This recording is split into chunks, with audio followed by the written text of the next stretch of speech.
आपने जो भजन किया, आपने जो शिव मंदिर में एक लोटा जल चढ़ाया, कई लोग कहते हैं शिव मंदिर में एक लोटा जल चढ़ाने से क्या होता है। हम कहते हैं ये जैसे शंकर भगवान पर एक लोटा जल चढ़ता है, शिव जी के ऊपर लगा हुआ चंदन धुल जाता है, शिव जी पे चढ़ा हुआ चावल धुल जाता है, शिव जी पे चढ़ी हुई बेलपत्र धुल जाती है, शिव जी पर लगा हुआ दही धुल जाता है, शिव जी पे लगा हुआ घी धुल जाता है। एक लोटा जल जब आप शंकर जी पे चढ़ाते हो तो चंदन जल से धुल जाता है। उसी तरह हम तो शिव जी पे जल चढ़ाते हैं तो उनका चंदन धुलता है, शंकर जी को जल चढ़ाते हैं तो हमारी कर्म में जो दुख की लाइन है वो भी धुल जाती है। शिव को मात्र जल चढ़ा देने से,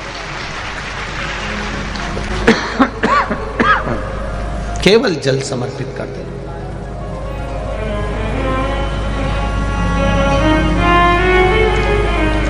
जाओ परमात्मा के द्वार पर जाओ।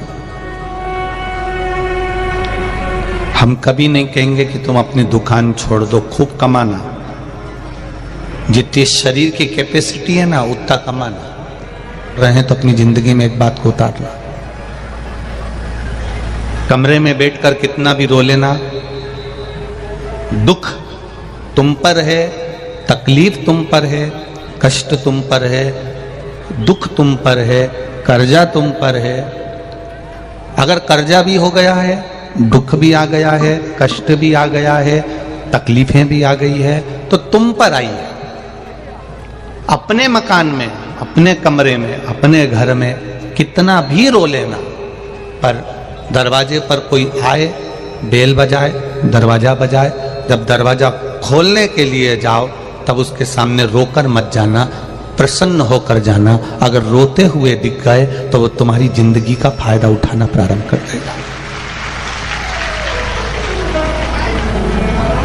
अगर तुम रोते हुए दिख गए, तुमने किसी से कह दिया साहब मैं कर्जे में हूं, तो फिर वो तुमको हल्के में लेने लगेगा, तुमको गिनेगा नहीं। तुमने किसी से कह दिया कि मैं दुखी हूं मेरी बहू से, फिर वो तुमको हल्के में लेने लगेगा, वो तुमको गिनेगा नहीं। मैं अपनी सास से दुखी हूं, वो हल्के में रहने लगेगा, तुमको गिनेगा नहीं। अपने दुख पड़ोसी कभी नहीं काटेगा, अपनी तकलीफ को अपने पड़ोसी या रिश्तेदार, नातेदार या कुटुंब वाले नहीं काटेंगे। आपके जीवन में अगर दुख है, आपके जीवन में तकलीफ है, तो वो कोई दूसरा काटने वाला नहीं होगा। किसी की सामर्थ्यता नहीं है कि कोई आपके दुख को काट दे। आपके दुख को आपको स्वयं को काटना है, क्योंकि कर्म का जो लेखनी है वो हमारे ऊपर लिखी हुई है। उस कर्म की लेखनी को हमें स्वयं काटना पड़ेगा। मत बुरे कर्म कर बंदे। अकेले रो लोगे ना, चल जाएगा। कर्जा हो गया, तकलीफ आ गई, कष्ट आ गया, बीमारी आ गई, रोग आ गया, कोई दुख आ गया, आप खुद उसको भोगोगे और खुद उस दुख को समाप्त कर सकते हो। किसी दूसरे की सामर्थ्यता नहीं है कि वो तुम्हारे दुख को समाप्त कर दे।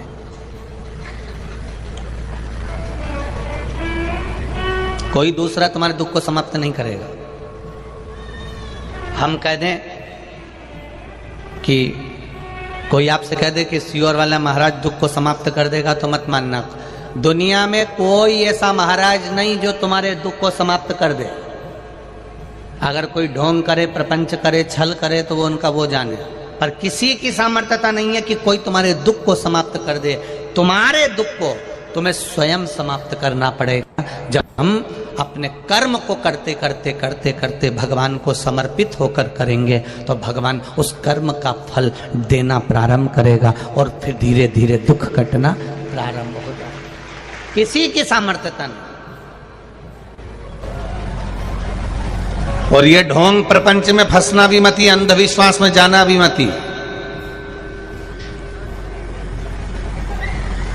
किसी ढोंग प्रपंच और अंधविश्वास की ओर मत जाना। कोई कह दे तुमसे कि मैं तुम्हारा दुख काट दूंगा, कोई कह दे मैं तुम्हारी तकलीफ काट दूंगा, कोई कह दे मैं तुम्हारे लिए ऐसा कर दूंगा, और कहीं का ऐसा संत मिल जाए या कहीं का ऐसा बाबा जोगी मिल जाए या कहीं का ऐसा व्यक्ति मिल जाए जो तुम्हें गड़ा हुआ हंडा निकाल के दे दे, धन निकाल के दे दे, और उसकी चक्कर में मत आ जाना, नहीं तो तुम्हारा रखा रखाया धन भी उसके चक्कर में पूरा समाप्त हो जाएगा।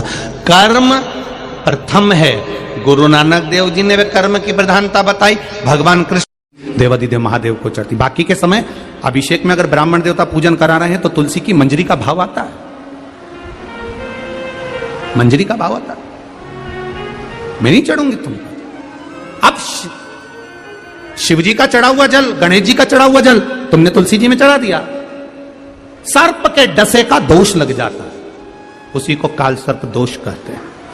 ये पहले नहीं होता था, क्योंकि पहले घर के बाहर वृक्ष लगे होते थे, पेड़ लगे होते थे, तो पहले के लोग भगवान के स्नान का जल तुलसी में कभी नहीं डालते थे। पहले के लोग भगवान के स्नान का जल पेड़ों में डालते थे, वृक्षों में डालते थे। अब आज के जमाने में किसी के मकान में इतने वृक्ष नहीं है कि वो वृक्षों में ले जाकर डाल दे, और डालते भी नहीं है, डालेंगे तो वो तुलसी में ही डालेंगे,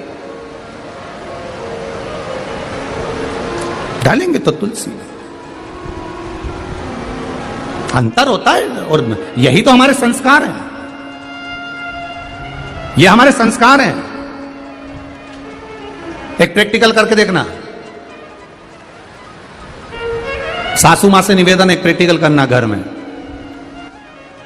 कपड़े धोना, और कपड़े का धुआ हुआ जो पानी है ना, उसको घर के बच्चे को दे देना, ले इसको डालिया। घर का बच्चा वो कपड़ा धोया हुआ पानी ले जाकर तुलसी जी में डालेगा क्या? जम के बोलो जरा। नहीं, घर का बच्चे से ये मत कहना कि इस पानी को कहां डालना, बस इतना कह दो, कपड़े धोया हुआ पानी बच्चे को पकड़ाना और कह देना कि इसको डालिया, और भगवान के स्नान का वो पात्र तर्पणा वो बच्चे के हाथ में पकड़ा देना। जब वो कपड़े की धोई हुई बाल्टी लेके जाता है तो यूं यूं हिलाता हुआ जाता है, पर तर्पणा का पानी लेकर जाता है, धीरे धीरे धीरे धीरे लेकर जाएगा, बिल्कुल रास्ती रास्ती लेकर जाएगा, और वो धीरे से ले जाकर काय में डालेगा? तुलसी जी में डालेगा। ये हमारा सनातन धर्म का संस्कार है, ये हमारे सनातन धर्म का संस्कार है। बर्तन का पानी, कपड़े का पानी किसी के हाथ में पकड़ा दो, वो कभी तुलसी में नहीं डालेगा। छोटे से छोटा बच्चा भी उस पानी को ले जाकर कहीं फेंक देगा, पर तुलसी में नहीं डालेगा। और हमारे यहाँ का बच्चा अगर भगवान के स्नान का जल होगा तो एक बूंद नहीं गिरने देगा। दादी ने कहा धीरे धीरे लेकर जाएगा, आराम से लेकर जाएगा, गिरने नहीं दूंगा। और उससे बन भी नहीं रही तो भी चढ़ चुढ़ा के तुलसी में तो डाल देगा। ये मेरे भारत की भूमि का संस्कार करता है, ये सभ्यता है सनातन धर्म की, ये संस्कार है सनातन धर्म।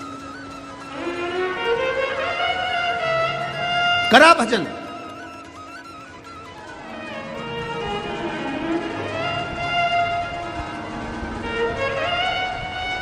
दुनिया के लोग कहते हैं रविदास जी चर्मकार थे।